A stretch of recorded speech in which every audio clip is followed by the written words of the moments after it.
Hi, I'm Ruth Verco, and welcome back to Demystifying Child's Play, the podcast that brings you more joy, connection, and less frustration in your everyday parenting through making sense of what's really going on in your child's play. And it is a lot easier than you think. This episode is part 6 of our 10-part series, exploring the top 10 play schemas, those repeated patterns in play that give you the why behind how your child plays. Today, we're focusing on the positioning play schema, the one behind lining things up, stacking, sorting, arranging, and making sure that everything is just so. What you're about to hear is taken directly from inside the Play Schema's collective membership. It's a sneak peek into the video library where I support parents to recognise the deeper learning happening in everyday play, especially the kinds of play that are often misunderstood or accidentally interrupted. This is a 101 overview of the positioning play schema. We'll look at what it is, what it looks like in real life, and why your child's urge to line up toys, stack blocks, or organise objects is not a problem to fix. It's a powerful form of learning that supports early maths, logic, focus, and emotional regulation. If you'd like to go deeper or access the free resources that support positioning play, head to playschemas.com/free. That's play, schemas.com/free. Alright, let's dive on in and take a closer look at positioning. Welcome back. Here we're going to dive into the positioning play schema. So if you've noticed your little child lining up toy cars in neat little rows, or stacking blocks in perfectly balanced towers, or maybe even carefully arranging their snack food in patterns before eating it, congratulations! You've witnessed the positioning schema in action without even realizing. So what is the positioning play schema? At its simplest, it's a natural pattern of behaviour where children are drawn to pattern, order, arrangement, alignment, and sequencing. It's their way of making sense of the world by organising it, one block, one toy, or one sock at a time. This isn't random fiddling. It's not a quirky obsession. It's a fundamental part of their development.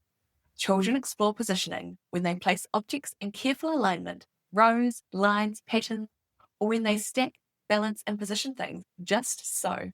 And it's not just about toys. You may notice a child carefully lining up shoes at the door, sorting out all the spoons out of the cutlery drawer, or maybe even lying down next to a sibling to be in alignment with them. And you may be thinking, I've seen this in adults too.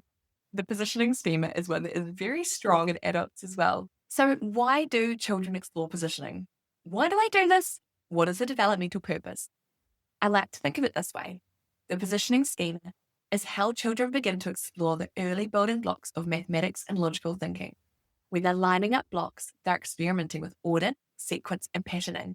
When they sort all the cars into red or blue in one group and then green in the other, they're practicing classification, the foundation of data handling in science. When they carefully stack one block on top of another, they're developing spatial awareness, balance, and cause and effect thinking. There is so much going on in this positioning schema.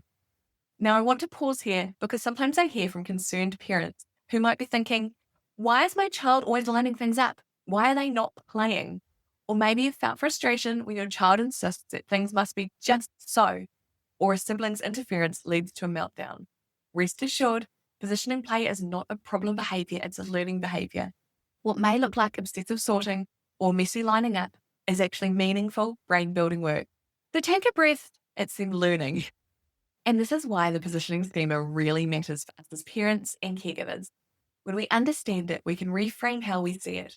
Instead of thinking she's just wasting time lining up blocks, or we disturb, or worse yet, pack away a pattern we've been working on, we can now recognize and say, she's exploring sequence, order, and balance.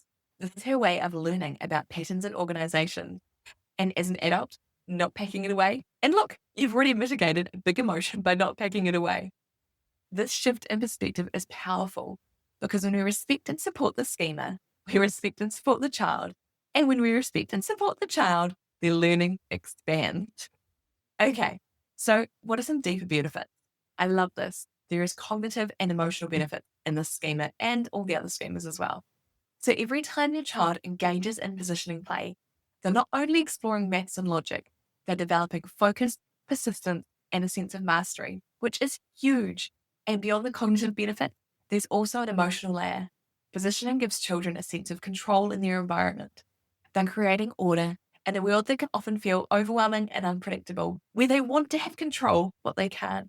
because for a toddler, that sense of control and predictability is deeply reassuring. Okay, then what can you do? The next time you walk into a room and find your child has carefully placed all their toy animals in a straight line, pause before you tidy it away.